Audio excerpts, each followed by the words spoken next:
Shalom Bapak Ibu Saudara yang terkasih. Puji Tuhan kalau hari ini kita selalu dalam keadaan yang terjaga oleh karena pemeliharaan Tuhan atas hidup kita. Sebab kenapa kita bisa mengalami pemeliharaan Tuhan dalam hidup ini? Karena kita adalah orang-orang yang berharap hanya kepada Tuhan. Setiap kali kita menaruh kepercayaan dan pengharapan kita kepada Tuhan, Bapak Ibu Saudara, maka kita disebut orang yang berbahagia. Karena kita orang yang berbahagia, maka kita ada mampu untuk tetap bersuka cita di dalam segala keadaan apapun, Bapak Ibu Saudara. Ketika firman Tuhan berkata kita berbahagia, bukan lantas berarti bahwa jalan hidup kita akan selalu mulus dan menyenangkan. Belum tentu. Kita tetap akan melewati banyak hal. Bahkan mungkin kita harus berjalan melewati lembah kekelaman dalam hidup ini. Kita harus memutar di padang gurun. Atau mungkin kita sedang menghadapi apapun itu, badai dan segala sesuatunya. Tetapi Bapak Ibu Saudara, di atas dari segala sesuatu itu, maukah itu badai, maukah itu padang gurun, maukah itu apapun itulah sebutkan, tetap kita bisa berbahagia. Tetap kita bisa bersuka cita menjalani kehidupan ini, sebab yang menyertai kita lebih besar dari semuanya itu. Itu sebabnya teruslah berharap hanya kepada Tuhan. Dan ini menjadi tema saya kali ini dalam ibadah. Biarlah kita jangan pernah berhenti berharap kepada Tuhan. Sebab Bapak Ibu Saudara, ketika kita berhenti berharap kepada Tuhan, kita tidak bahagia lagi dalam hidup ini. Karena tidak ada yang kita bisa andalkan. Karena segala sesuatu dalam hidup ini mengecewakan. Makanya jangan pernah berhenti berharap kepada Tuhan. Sebab pada waktu kita berharap hanya kepada Tuhan, maka kita akan melihat bagaimana tangan yang kuat itu akan turun dan menyelesaikan semuanya bagi setiap kita. Nah, seperti biasa, sebelum kita memulai ibadah ini, mari kita bersatu hati di dalam doa terlebih dahulu. Bapa yang selalu bertindak dalam hidup setiap kami, Engkau berjanji Engkau tidak akan pernah membiarkan kami bergumul sendirian dalam hidup ini. Terima kasih Tuhan untuk janji-Mu yang melegakan bagi setiap kami di saat kami harus menghadapi pergumulan hidup yang tidak mudah ini. Namun bukan cuma untuk itu kami berterima kasih. Kami juga berterima kasih Tuhan, karena Engkau memang tidak pernah menjanjikan hidup yang mudah bagi kami. Sehingga saat kami mengalami kesulitan hidup, kami tidak mempunyai hak untuk komplain. Kami tidak punya hak untuk protes. Bapa, satu hal yang kami syukuri dalam hidup ini, Engkau menjanjikan segala yang kami perlukan, segala yang kami butuhkan dalam hidup ini. Itu sebabnya Tuhan, kami tidak meletakkan pengharapan kami kepada yang sia-sia. Kami tidak mau meletakkan pengharapan kami kepada yang fana. Tetapi kami hanya mau meletakkan pengharapan kami hanya di dalam Engkau Tuhan. Sehingga kami boleh menjalani kehidupan ini dengan tenang. Kami dapat menjalani kehidupan ini dengan bersuka cita. Dan kami dapat menjalani hidup ini dengan damai sejahtera yang daripada-Mu. Berfirmanlah Tuhan pada kesempatan ini, biarlah firman-Mu itu menguatkan setiap kami Tuhan. Terpujilah nama-Mu, haleluya, amin. Baik, kita mau membaca firman Tuhan bersama-sama dari kitab Nehemia 2 ayat yang pertama sampai yang ke-6, Bapak Ibu Saudara. Judul dari perikop ini, Nehemia diutus ke Yerusalem. Pada bulan Nisan, tahun ke-20 pemerintahan Raja Artasasta, ketika menjadi tugasku untuk menyediakan anggur, aku mengangkat anggur dan menyampaikannya kepada raja. Karena aku kelihatan sedih yang memang belum pernah terjadi di hadapan raja, bertanyalah ia kepadaku, "Mengapa mukamu suram? Walaupun engkau tidak sakit, engkau tentu sedih hati." Lalu aku menjadi sangat takut. Jawabku kepada raja, Hiduplah raja untuk selamanya. Bagaimana mukaku tidak akan muram kalau kota tempat pekuburan nenek moyangku telah menjadi reruntuhan dan pintu-pintu gerbangnya habis dimakan api. Lalu kata raja kepadaku, jadi apa yang kau inginkan?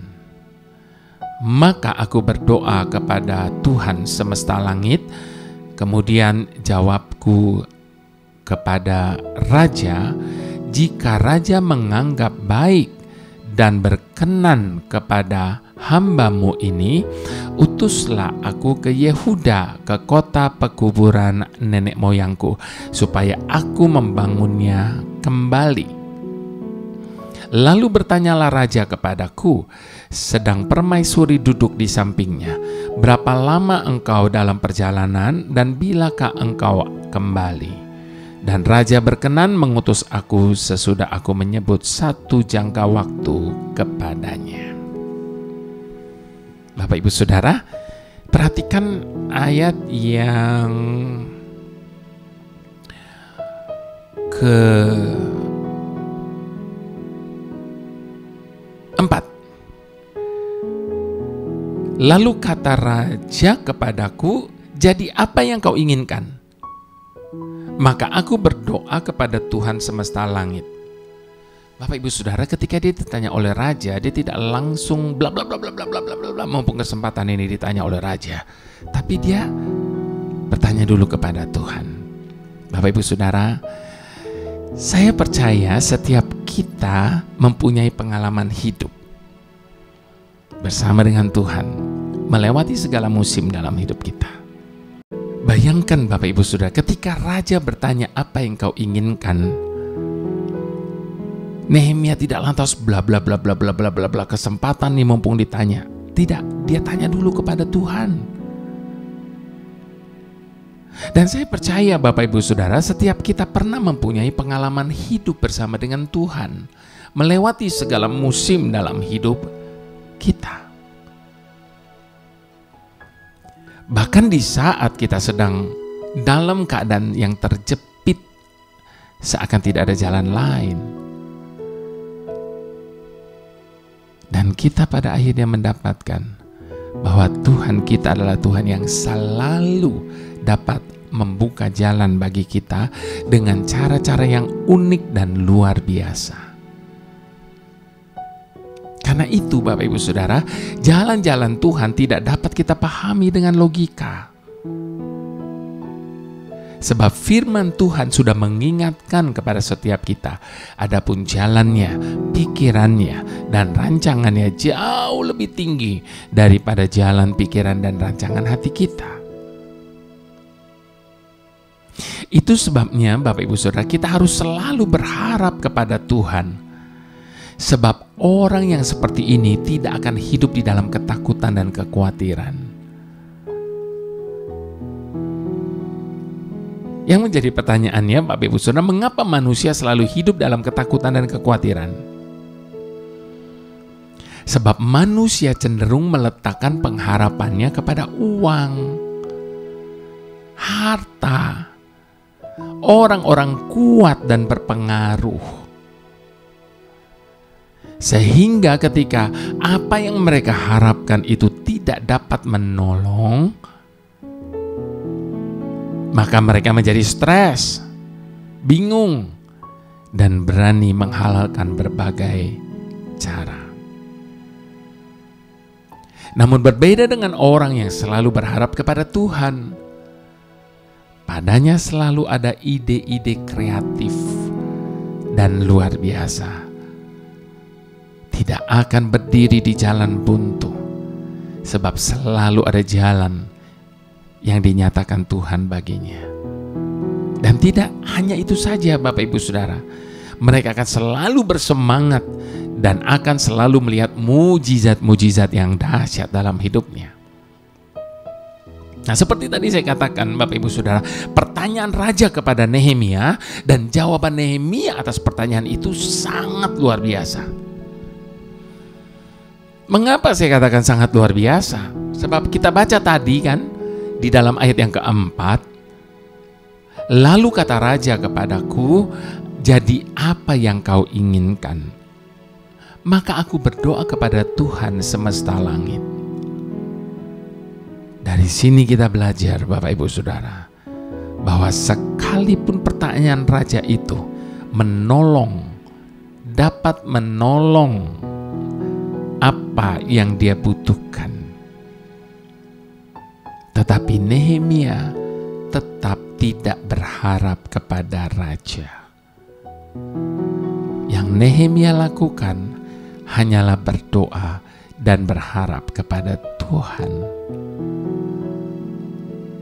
Yang menjadi pertanyaannya saat ini, Bapak Ibu Saudara, mengapa seringkali kita tidak bisa meletakkan pengharapan kita kepada Tuhan? Mari kita renungkan penyebab-penyebabnya. Yang pertama, karena kita tidak mau bertekun dalam doa. Kecenderungan manusia adalah selalu mau yang instan. Artinya cepat, dan cepat. Bahkan segala sesuatu dalam hidup ini sekarang dibuat serba instan. Dan ini terbawa dalam sikap doa kita kepada Tuhan. Kita maunya cepat, Tuhan, cepat.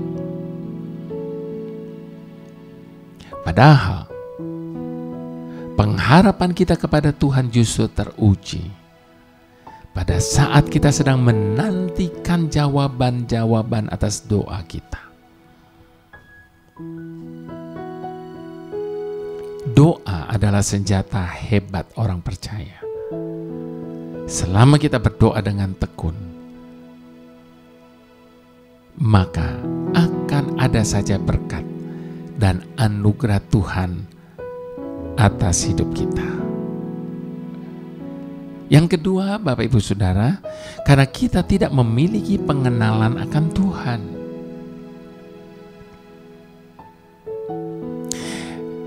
Jika kita tidak mengenal Tuhan, maka kita disebut sebagai orang-orang yang bodoh. Mengapa? Karena Tuhan kita adalah Tuhan yang dahsyat. Tuhan kita adalah sumber segala berkat dan hikmat. Alkitab berkata, umat yang mengenal Tuhan akan tetap kuat. Sehingga sekalipun di tengah badai dan krisis apapun, pengenalan akan Tuhan akan memampukannya untuk melewati semuanya. Jadi jika kita mengenalnya dengan baik, maka kita pasti akan senantiasa berharap kepadanya. Yang lain lagi, Bapak Ibu Saudara, karena kita mudah takut dan khawatir. Ketakutan dan kekhawatiran bukan dari Tuhan. Dengar baik Bapak Ibu Saudara, sekali lagi, ketakutan dan kekhawatiran bukan dari Tuhan. Tetapi semua itu adalah roh yang asalnya dari setan. Mengapa setan menghantui hidup manusia dengan ketakutan dan kekhawatiran? Supaya kita tidak lagi berharap kepada Tuhan tentunya. Sebab ia mengerti, bila manusia berharap kepada Tuhan, maka mereka akan memperoleh kehidupan dan kemenangan. Itu sebabnya Bapak Ibu Saudara, jangan mau hidup dalam ketakutan dan kekhawatiran. Jangan biasakan menyimpan sampah dalam pikiran dan perasaan kita dengan hal-hal yang negatif.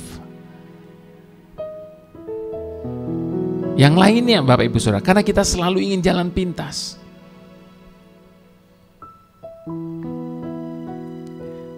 Bapak Ibu Saudara dengar baik, jalan pintas bukanlah jalannya Tuhan. Jalan pintas biasanya menyesatkan Bapak Ibu Saudara. Awalnya memang kelihatan sangat membantu. Meskipun menghadapi kesulitan, namun akhirnya akan menuju kepada kebinasaan.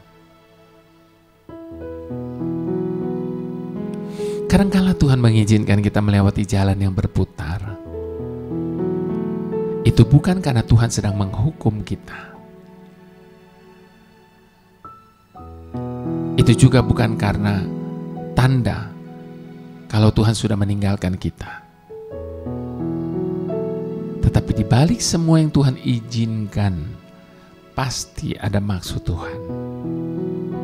Tujuan Tuhan yaitu agar iman kita menjadi semakin kuat, langkah kita semakin dewasa, dan itu akan menyenangkan hati Tuhan. Jadi mari Bapak Ibu Saudara, kita ingat baik-baik, bagaimanapun keadaan kita saat ini, jika kita masih berharap kepada Tuhan, maka pasti akan ada pembelaan, akan ada keberuntungan dan kemenangan yang besar dari Tuhan untuk setiap kita.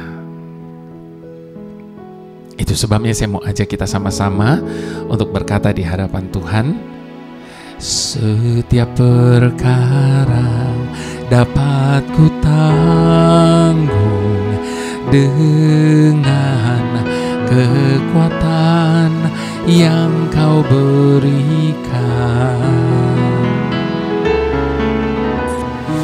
Bahkan di dalam kelemahanku, tahu kuasa-Mu semakin sempurna. Setiap perkara dapat ku tanggung dengan kekuatan yang Kau berikan. Bahkan di dalam kelemahanku, tahu kuasa-Mu semakin sempurna. Sebab Tuhan pasti turun tangan, membawa pertolongan di mana ku perlukan. Apabila Kau yang campur tangan di setiap pergumulan, Kau bawa aku menuju kemenangan. Sebab Tuhan pasti turun tangan, membawa pertolongan di mana aku perlukan. Apabila Kau yang campur tangan di setiap pergumulan, Kau bawa aku menuju kemenangan. Itu sebabnya Bapak Ibu Saudara, Tuhan tidak akan pernah mengecewakan setiap orang yang meletakkan pengharapannya di dalam Tuhan. Sebab ketika kita berharap hanya kepada Tuhan, maka kita akan melihat bagaimana Tuhan pasti akan turun tangan dalam hidup setiap kita. Dia akan selalu membawa pertolongannya yang tidak terlalu cepat dan juga tidak pernah terlambat. Dan satu hal yang kita harus tahu, ketika Tuhan campur tangan dalam hidup kita, pergumulan pun akan diubah menjadi kemenangan bagi setiap kita yang selalu berharap hanya kepadanya. Itu sebabnya mari sekali lagi sama-sama kita mau katakan, setiap perkara dapat ku tanggung dengan kekuatan yang Kau berikan. Bahkan di dalam kelemahanku, tahu kuasa-Mu semakin sempurna. Apabila Kau yang campur tangan di setiap pergumulan, Kau bawaku menuju kemenangan. Sebab Tuhan pasti turun tangan, membawa pertolongan di mana ku perlukan. Apabila Kau yang campur tangan di setiap pergumulan, Kau bawaku menuju kemenangan. Kau bawaku menuju kemenangan. Kau bawaku menuju kemenangan.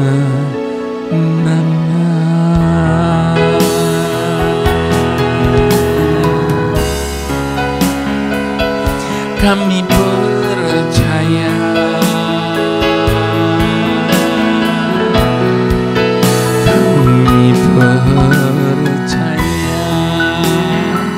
tangan-Mu Tuhan akan turun tangan dan campur tangan dalam setiap pergumulan, membawa kami kepada kemenangan. Kami percaya.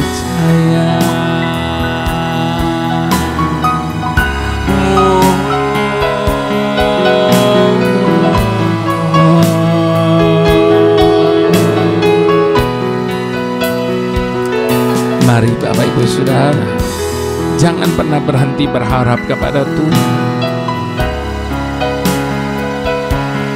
sebab Dia tidak akan pernah mengecewakan orang yang menaruh pengharapannya kepada Tuhan. Itu sebabnya di dalam kelemahan kita pun kuasanya akan menjadi semakin sempurna ketika kita meletakkan pengharapan kita kepadanya. Pertolongan pun pasti akan datang bagi kita tepat pada waktunya. Dan bayangkan ketika Tuhan campur tangan, maka Dia bisa mengubah segala yang buruk pun menjadi kebaikan. Dia bisa mengubah segala pergumulan menjadi kemenangan bagi setiap kita.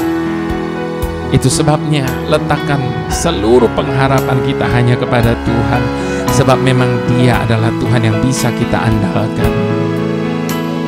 Haleluya. Tuhan, dari jurang yang dalam aku berseru kepadamu.